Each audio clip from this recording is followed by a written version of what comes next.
नमस्कार प्यारे साथियों, स्वागत है आप सभी का सर जी ऑनलाइन के यूट्यूब प्लेटफॉर्म पर।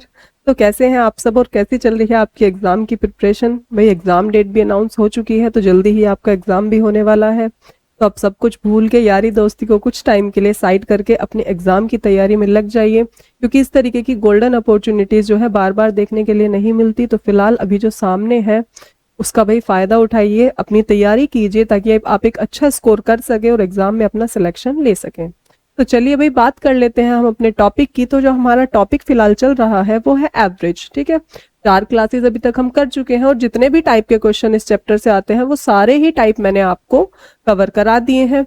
आज है हमारी 5th क्लास और आज होगी हमारी इस चैप्टर की लास्ट क्लास। आज हम प्रीवियस ईयर क्वेश्चंस करेंगे, मिक्स क्वेश्चंस यानी मिसलिनियस क्वेश्चंस करेंगे। ठीक है, साथ ही ये आज आपका जो है एक टेस्ट भी होगा, ताकि आपको खुद भी पता चले कि आपने कितने अच्छे से इस चैप्टर को पढ़ा है, कितने अच्छे से आपने समझा है और कितना आपको समझ आया है। ठीक है, तो चलिए फिर बिना किसी देरी के शुरुआत करते हैं आज की अपनी क्लास की।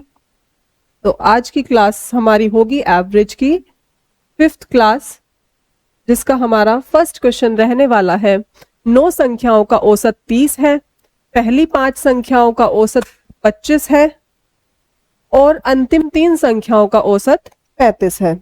तो हमें बताना है कि भाई छठी संख्या क्या होगी।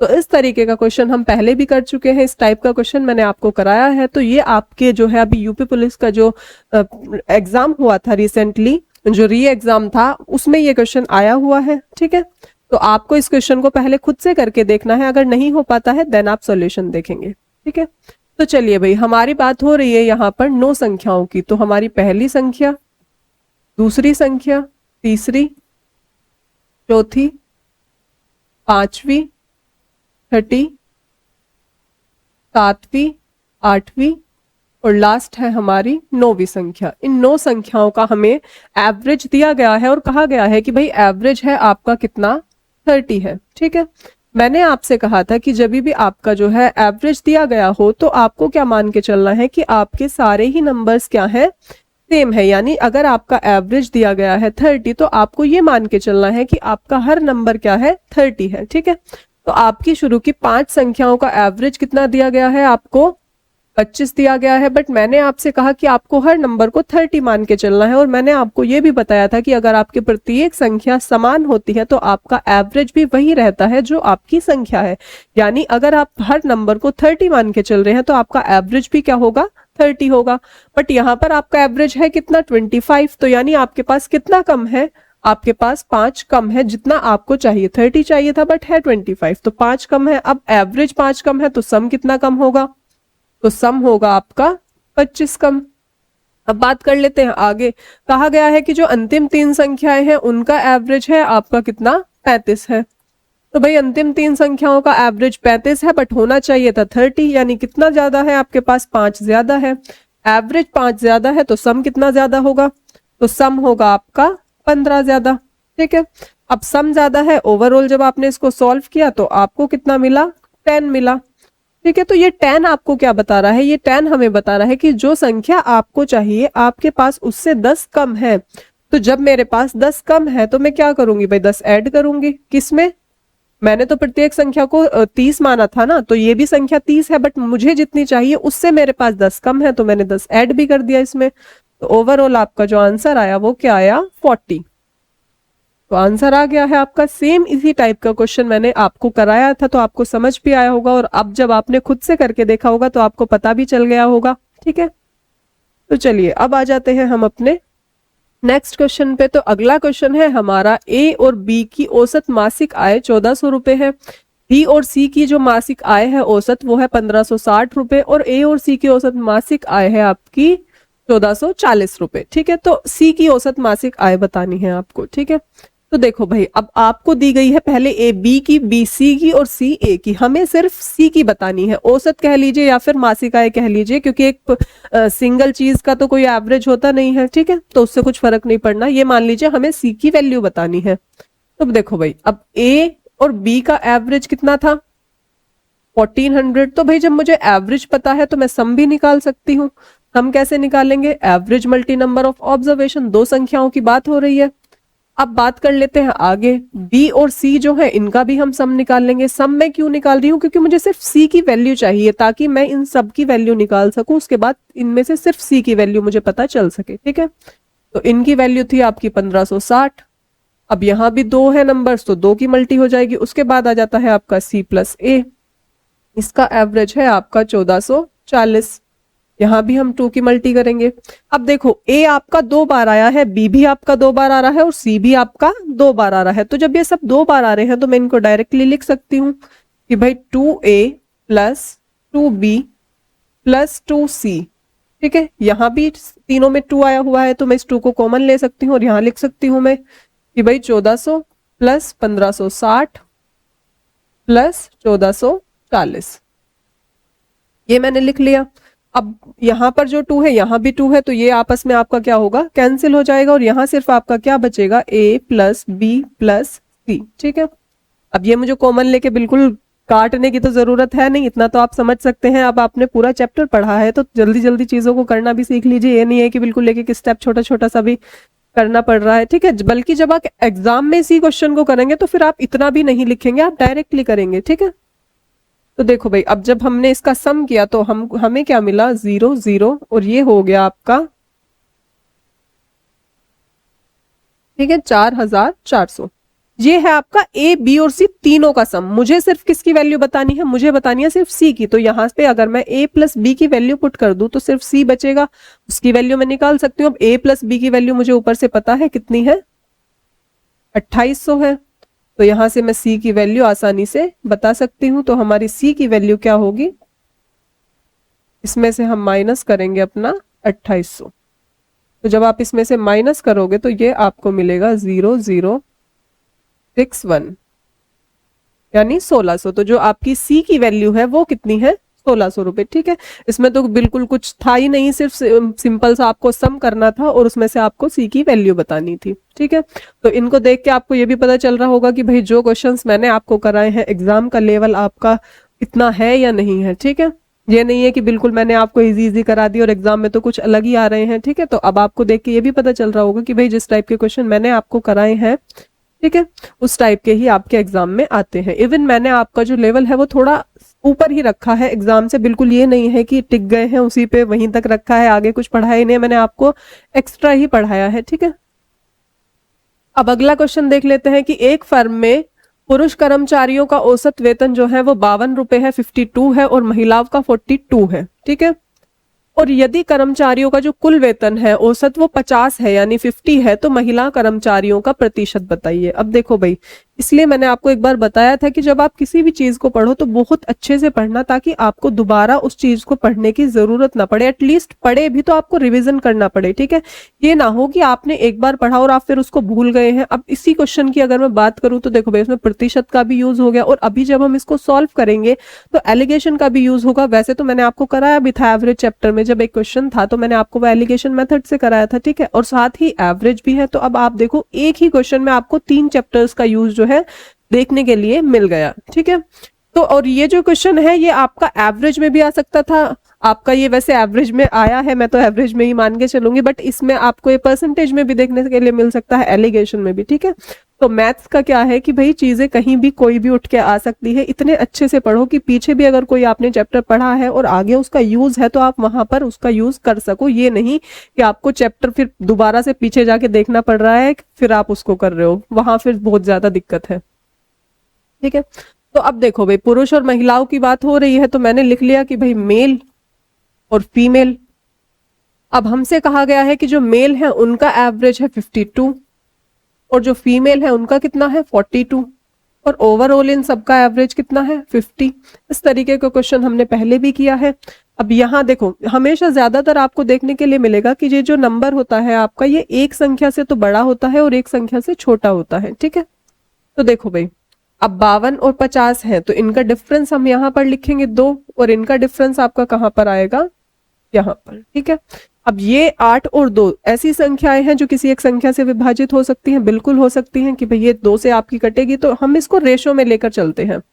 तो ये आपका आया 4:1। तो ये जो रेशो है ये आपका इनकी संख्याओं को प्रदर्शित कर रहा है, यानी ये जो 4:1 है ये आपका रिप्रेजेंट कर रहा है इनके नंबर्स को, ठीक है, कि इनकी भाई संख्याएं कितनी है।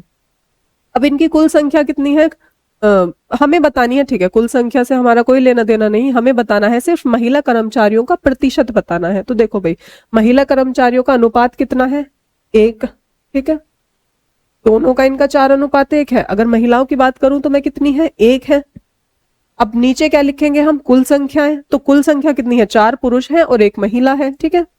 ये प्रतिशत, ये आपका रेशो में दिया हुआ है, इनकी जो एक एग्जैक्ट नंबर होगा वो अलग होगा कोई संख्या, यहाँ सिर्फ ये प्रतिशत में है, बट हमारा काम इसी से ही चल जाएगा, ठीक है। तो ये आ गया आपका 1/5, ठीक है। तो ये आपका कितना होगा, ये हो जाएगा आपका, प्रतिशत में बदलने के लिए हम इससे क्या करेंगे, 100 से गुणा करेंगे, तो ये हो जाएगा आपका 20%। या फिर आप इसको डायरेक्टली भी जब लिख सकते हो कि भाई 1/5 किसका होता है, 20% का। तो आंसर हमारा आ गया है 20%, यानी जो लेडीज है, फीमेल जो है कर्मचारी, उनका क्या है आपका प्रतिशत, वो कितना है, 20%। अब देख लेते हैं अगला क्वेश्चन क्या है कि भाई यदि 6 विद्यार्थियों का औसत वजन 50 किलोग्राम है और 2 विद्यार्थियों का औसत वजन हमारा 53 किलोग्राम है और 2 विद्यार्थियों का कितना है आपका 55, ठीक है। तो सभी का आपको औसत वजन बताना है, आपको अलग अलग दिया हुआ है, आपको सबका औसत वजन बताना है, टोटल कितना होगा। तो इसको हम आसानी से कर सकते हैं, सिर्फ सम करना है आपको, वही कि sum of number of observations, यानी sum of observation upon number of observation, ठीक है। सिंपल सा, सबसे बेसिक सा और सबसे पहला फॉर्मूला जो मैंने आपको इस चैप्टर में सिखाया था। तो सबसे पहले 6 व्यक्तियों का जो है, 6 विद्यार्थियों का आपको वजन दिया गया है। तो जब 6 विद्यार्थियों का मुझे वजन का एवरेज दिया गया है तो मैं इनका टोटल वजन निकाल सकती हूँ। तो यानी 6 विद्यार्थियों का टोटल वजन कितना होगा भाई, नंबर ऑफ ऑब्जर्वेशन की मल्टी होती है हमारी किससे, एवरेज से, 50 है इनका। उसके बाद क्या थे, हमारे 2 विद्यार्थी और थे और उनका कितना था, 53 था। उसके बाद 2 विद्यार्थी और आए और उनका कितना हो गया, उनका था 55। अब मैं ऐसा कर क्यों रही हूं, क्योंकि मुझे निकालना है इनका ओवरऑल एवरेज, और एवरेज निकालने का फॉर्मूला हमने क्या पढ़ा है कि एवरेज हमारा इक्वल होता है sum of observation upon number of observation, यानी पदों का योग बटे पदों की संख्या, ये होता है हमारा, ठीक है। तो सबसे पहले मुझे योग तो निकालना पड़ेगा, तो मैंने पहले इन 6 का योग निकाला, 2 का निकाला और फिर 2 का, सबका योग निकाल लिया। अब भाई योग तो निकल गया, अब उसके बाद हमें क्या करना है, डिवाइड करना है नंबर ऑफ ऑब्जर्वेशन से। अब 6 बच्चे ये थे, 2 ये थे, 2 ये थे, तो टोटल बच्चे कितने हो गए आपके, 10 बच्चे हो गए, यानी 10 विद्यार्थी हो गए, ठीक है। तो अब इनका सम हम कर लेंगे आराम से। तो ये होगा आपका 6 की जब आप 50 में गुणा करोगे 300, और जब आप इसमें करोगे ये होगा आपका 106, और ये हो जाएगा आपका 110। टोटल नंबर ऑफ ऑब्जर्वेशंस आपकी 10 है। तो अब हम इसको कर लेंगे सम, तो ये होगा आपका 516/10। तो अब नीचे 1 0 है तो ऊपर आपकी एक संख्या के बाद डेसिमल लग जाएगी। तो ये हो गया आपका कितना, 51.6, ठीक है। तो ये आपका आंसर आ गया है, इसमें कुछ भी नहीं है। तो आप देख सकते हो कि भाई कितने सिंपल सिंपल क्वेश्चन भी आपके एग्जाम में आते हैं। जब मैं आपको सिंपल क्वेश्चन करा रही थी तो उस टाइम आपको लग रहा होगा कि इतने इजी क्वेश्चंस थोड़ी ना एग्जाम में आते हैं। तो अब आपके सामने है कि भाई किस टाइप के क्वेश्चन आपके एग्जाम में आते हैं, ठीक है। तो ये नहीं होता कि बिल्कुल आप एकदम डिफिकल्ट लेवल पे चले गए हैं सिर्फ और ईजी वाले क्वेश्चन को देख ही नहीं रहे हैं। हर टाइप का क्वेश्चन एग्जाम में आता है, ठीक है। तो हर चीज को समझ के चलो। हाँ, ये है कि अगर कोई इजी है तो उसको 1-2 बार देख लो, ये नहीं कि उस पर ज्यादा टाइम आप लगा रहे हो, बट करके हर क्वेश्चन को चलो। जो भी आपको क्वेश्चन दिया हुआ है तो उसको करो, ये नहीं कि उसको करा नहीं है, ठीक है, एग्जाम में आएगा नहीं आएगा। हर चीज को करो, जो डिफिकल्ट है उसको 4 बार करो, तो भाई इजी को 1 बार कर लो, ठीक है। कभी कभी ऐसा होता है कि हम सिर्फ डिफिकल्ट के पीछे लगे रहते हैं और इजी क्वेश्चनों से देखते नहीं, और वही एग्जाम में आ जाता है और फिर सोचते हैं कि ये तो सोचा ही नहीं था कि ये भी आ जाएगा। चलिए, अगला क्वेश्चन है आपका कि 30 संख्याओं का औसत आपका 1.2 है, उनमें से 20 का औसत 1.1 है और अगली 9 का औसत जो है 1 है, ठीक है। तो अंतिम संख्या बतानी है। ये क्वेश्चन भी हम कर चुके हैं एग्जाम में, मतलब सॉरी, इस टाइप का क्वेश्चन भी हम जो है कर चुके हैं जब मैंने आपको टाइप कराए थे। तो अब 30 संख्याएं तो मैं लिखूंगी नहीं क्योंकि काफी हो जाएंगी, ये तो बोर्ड फिर मेरा संख्याएं लिखने से ही भर जाएगा। तो ये मुझे जरूरत भी नहीं है लिखने की, हम डायरेक्टली क्वेश्चन करेंगे कि हमारे पास, मैंने आपको बताया कि आपके जो ओवरऑल एवरेज दिया गया है वही आपको प्रत्येक संख्या को मान के चलना है। तो जब मेरी 30 संख्याओं का एवरेज 1.2 है तो मैं मान के चलूंगी कि मेरी प्रत्येक संख्या क्या है, 1.2 है। अब जब प्रत्येक संख्या 1.2 है तो अगली 20 संख्याओं का एवरेज भी आपका 1.2 होना चाहिए। बट आपके पास है कितना एवरेज, 1.1, यानी आपके पास कितना कम है, आपके पास 0.1 कम है। अब मेरे पास कम है तो माइनस का साइन लगेगा। उसके बाद देख लेते हैं भाई संख्याओं कितनी है, 20 संख्याओं की बात हो रही है, तो यानी ओवरऑल मेरा कितना कम है, मेरे पास -2 कम है। उसके बाद आएगी अगली 9 संख्याओं का औसत 1 है, लेकिन होना कितना चाहिए था, 1.2। कितना कम है, 0.2 कम है। अब एवरेज 0.2 कम है तो सम कितना कम होगा, 9 संख्याओं की बात हो रही है आपकी, तो यानी सम आपका होगा 0.1.8 कम। ठीक है, तो ओवरऑल अगर मैं देखूं तो कितना कम है, ये आपका है 3.8 कम। ठीक है, अब 3.8 आपका कम है, ठीक है, बट मुझे कितना चाहिए, मुझे तो 1.2 चाहिए। अब ये 3.8 आपका इस बात को रिप्रेजेंट कर रहा है कि जितना आपको चाहिए आपके पास उससे 3.8 कम है। तो जब मेरे पास 3.8 कम है तो यानी जितना मेरा एवरेज था उसमें मैं ऐड करूंगी। अगर यहीं पर प्लस का साइन होता तो ये इस बात को रिप्रेजेंट करता कि जितना आपको चाहिए आपके पास उससे इतना ज्यादा है। ठीक है, तो यानी बैलेंस करना है, अगर ज्यादा है तो आपको माइनस करना है और अगर कम है तो आपको ऐड करना है। तो जब आप इसमें ऐड करेंगे तो आपको क्या मिलेगा, 5। तो आंसर आपका आ गया है 5। ठीक है, तो इन क्वेश्चंस को आपको खुद से करके देखना है। मैंने आपको पहले ही कहा है कि पहले खुद से ट्राई करना, ना हो तब देखना। ठीक है, अब आप छोटे बच्चे तो हो नहीं कि बिल्कुल आपको सामने बिठा के करना पड़े। अब ये आप इस एज में आ चुके हो कि आपको खुद से चीटिंग ना करनी पड़े। भाई खुद सोच लो, क्योंकि ये जो टेस्ट है या कुछ भी है वो आप अपने लिए कर रहे हो, तो यहाँ पर छोटे बच्चों वाला हिसाब नहीं है कि पीछे से देख के कर लिया। यहाँ पर सिर्फ आप खुद ही अपने टीचर हो और खुद ही अपने जो है स्टूडेंट हो, खुद से क्वेश्चन को करो, खुद चेक करो। ठीक है, यहाँ कोई छोटे बच्चों वाला हिसाब तो चल नहीं रहा। तो खुद को भाई देखो कितना आप सीख पा रहे हो, कितना आपको समझ आ रहा है। नहीं समझ आता तो चीजों को दोबारा पढ़ो, दोबारा समझो। ऐसा नहीं है कि कभी कभी होता है एक बार में चीजें नहीं समझ आती, आप उसको 1 बार पढ़ो, 2 बार पढ़ो, 4 बार पढ़ो, एट लास्ट आपको समझ में आ ही जाएगी। ठीक है, अब अगला क्वेश्चन क्या है हमारा कि भाई 4 संख्याओं में से पहली 3 का औसत 15 है और अंतिम 3 का औसत 16 है। यदि अंतिम संख्या 19 है तो पहली संख्या बतानी है। ठीक है, आपको शुरू की जो 3 संख्याएं हैं उनका एवरेज दिया गया है, फिर लास्ट की 3 का दिया गया है, एक संख्या भी दी गई है, आपको बतानी है पहली संख्या।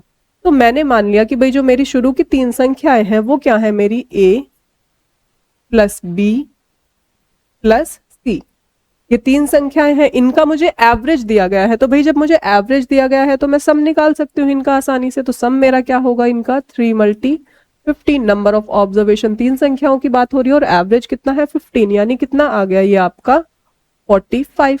ठीक है, तो उसके बाद आगे दिया हुआ है अंतिम 3 संख्याओं का क्या है, आपका 16 है। तो अंतिम 3 को मैं लिख रही हूँ b plus c plus d। तो इनका भी आपका कितना हो जाएगा, इनका होगा आपका भाई 16 है तो आपका हो जाएगा 48। ठीक है, अब आगे कहा गया कि जो अंतिम संख्या है वो आपकी 19 है, तो अंतिम संख्या क्या होगी, d होगी। भाई देखो यहाँ पर 6 संख्याएं नहीं है, यहाँ पर 4 संख्याएं हैं, a b c 3 संख्या है, फिर अंतिम 3 कहा गया है क्योंकि टोटल 4 संख्याओं की बात हो रही है। तो a b c, b c तो ये ऊपर वाली है, सिर्फ d है एक एक्स्ट्रा, और इस d की आपको वैल्यू भी दी गई है। तो d की वैल्यू आपकी कितनी है, d की वैल्यू है आपकी 19। तो यहां से आप b प्लस सी की वैल्यू निकाल सकते हैं आसानी से। तो b प्लस सी की वैल्यू आपकी कितनी होगी, 48 माइनस 19। तो जब आप इसको माइनस करेंगे तो ये आएगा आपका 29, यानी b प्लस सी की वैल्यू कितनी है आपकी 29। अब हमें बतानी थी a की वैल्यू। अब देखो पहले मुझे पता है कि a प्लस b प्लस सी की ओवरऑल वैल्यू कितनी है 45, यहां से मुझे b प्लस सी की वैल्यू भी पता चल गई, तो मैं a की वैल्यू अब तो सिंपली निकाल सकती हूँ। अब देखो b प्लस सी की जगह पे मैं क्या रखूंगी, 29, तीनों का सम कितना है 45, तो सिर्फ a की वैल्यू मुझे निकालनी है। तो a की वैल्यू हो जाएगी आपकी 45 माइनस 29, तो ये होगी आपकी 16 यानी 16। इतना सिंपल सा क्वेश्चन है, कुछ करना ही नहीं है। अब देख लेते हैं नेक्स्ट क्वेश्चन। तो अगला क्वेश्चन है हमारा, एक सारणीकार एक परीक्षा के 100 विद्यार्थियों के औसत अंकों की गणना करते समय गलती से 8.6 की जगह 6.8 लिख देता है और औसत 5.8 प्राप्त होता है, तो उन विद्यार्थियों का वास्तविक औसत अंक क्या होगा। इस तरीके का क्वेश्चन भी मैंने आपको कराया है, ठीक है। तो उसके लिए मैंने आपको क्या एक फॉर्मूला बताया था, उसी से हम क्वेश्चन को करेंगे। तो मैंने आपको क्या बताया था कि सही औसत, सही, अभी जो आपको एवरेज दिया गया है वो गलत है, तो सही औसत क्या होगा, तो सही औसत आपका होता है गलत औसत, गलत औसत प्लस माइनस टोटल एरर, यानी जितना भी आपसे मिस्टेक हुई है upon total number of observation, यानी जितने भी विद्यार्थियों के बारे में हम बात कर रहे हैं। ये फॉर्मूला है। अगर आप फॉर्मूला भी नहीं लिखना चाहते तो भी मैंने आपको बताया था कि आप डायरेक्टली क्वेश्चन कर लीजिए, और डायरेक्टली कैसे करना है, जो एरर है उसको सॉल्व कीजिए और सिर्फ नंबर ऑफ ऑब्जर्वेशन से डिवाइड करके अपने एवरेज में चेंज कर लो, अगर फॉर्मूला नहीं लिखना। और अगर फॉर्मूला लिखना चाहते हैं तो कोई दिक्कत है ही नहीं, फिर तो इतना हार्ड भी नहीं है कि आपसे याद ना हो, ठीक है। बिना फॉर्मूले के भी कर सकते हैं, जैसे आपको सही लगे आप वैसे कर सकते हैं। अब गलत आपका एवरेज कितना था, 5.8 था, प्लस माइनस का साइन लगा लेंगे। अब टोटल एरर, अब देखो गलती से क्या लिखा था उसने, 8.6 लिखा था, तो भाई जो चीज गलती से लिखी थी उसको तो मुझे निकालनी पड़ेगी। और सही क्या है हमारा, सही है हमारा गलती से 8.6 की जगह 6.8 लिख दिया है। अच्छा, तो 8.6 तो हमारा सही है ना, तो गलत क्या है हमारा, गलत है हमारा 6.8, ये है आपका गलत, ठीक है। अब नंबर ऑफ ऑब्जर्वेशन कितनी है, 100 संख्याओं के बारे में बात कर रहा है, तो आराम से हम इसको सॉल्व कर सकते हैं। अब देखो प्लस का साइन आएगा, क्यों, क्योंकि 8.6 तो बड़ा होता है 6.8 से, और बड़े के आगे जो साइन लगा होता है वही हमें यूज करना पड़ता है। तो ये हो गया आपका कितना, 1.8, नीचे आपका 100 है, तो इसको हम सॉल्व कर लेंगे। और ये होगा आपका, नीचे 2 जीरो है तो ऊपर 2 संख्याओं के बाद पॉइंट लगेगा, तो ये हो जाएगा आपका 0.018। और जब आप इसको सॉल्व करेंगे तो आपको मिलेगा 5.818। आंसर आपका है 5.818, ठीक है। सिंपल सा क्वेश्चन है, कोई दिक्कत नहीं है, करा चुके हैं इस तरीके का क्वेश्चन आपको पहले भी।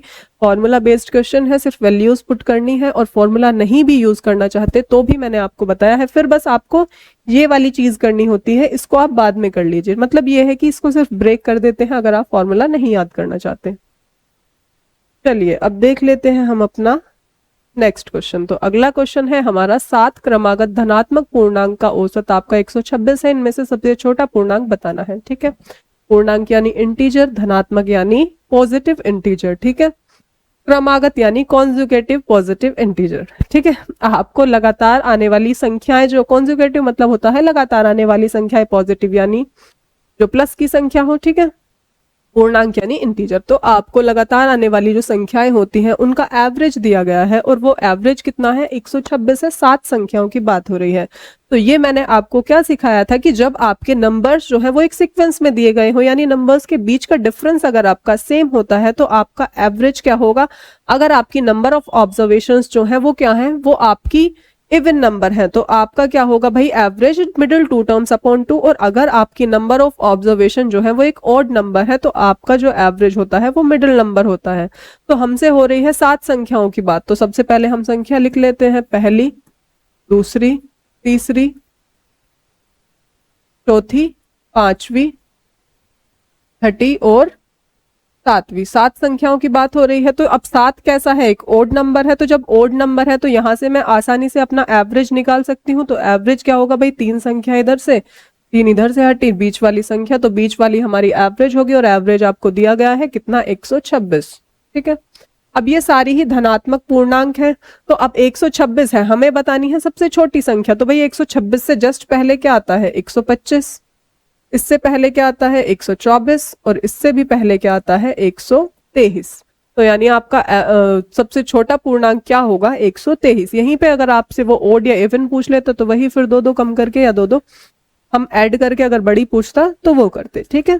तो इसमें मैंने आपको सिखाया था कि भाई अगर आपकी ना जो है सीरीज है वो एक सीक्वेंस में अर्थमेटिक प्रोग्रेशन में दी गई है, तो आपको एवरेज कैसे निकालना है, ठीक है। तो चलिए नेक्स्ट क्वेश्चन क्या है आपका।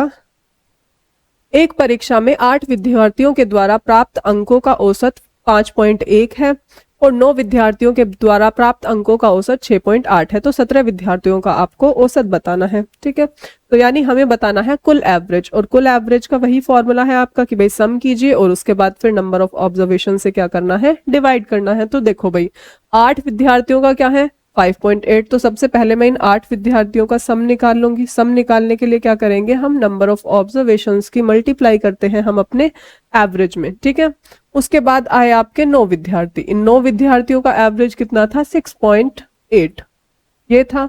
अब 9 और 8 कितने होते हैं 17 होते हैं, तो हमें 17 विद्यार्थियों का ओवरऑल एवरेज बताना है।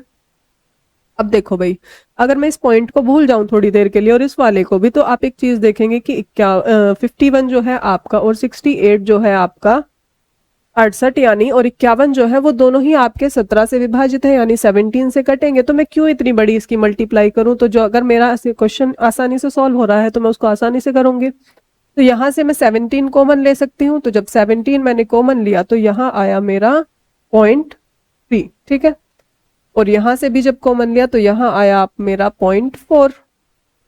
नीचे है 17, तो 17 से 17 आपका कट गया। तो अभी क्या बचा आपका 2.4 प्लस 3.6, और जब आप इसको सॉल्व करेंगे तो आपको मिलेगा 6। ठीक है, तो आंख बंद करके सॉल्व नहीं करना होता कि बस सम कर रहे हैं। अगर क्वेश्चन में लगता है कि भाई कैलकुलेशन को हम थोड़ा सा इजी बना सकते हैं तो आप वहां पर उसको इजी बनाइए। ठीक है, डायरेक्टली ये नहीं है कि मल्टी करनी है तो बस आंख बंद करिए और मल्टी करने लग गए। क्वेश्चन ज्यादातर इसी तरीके के होते हैं कि आप उसको इजिली सॉल्व कर सकते हैं, बस थोड़ा सा क्वेश्चन को ध्यान से देखने की जरूरत है।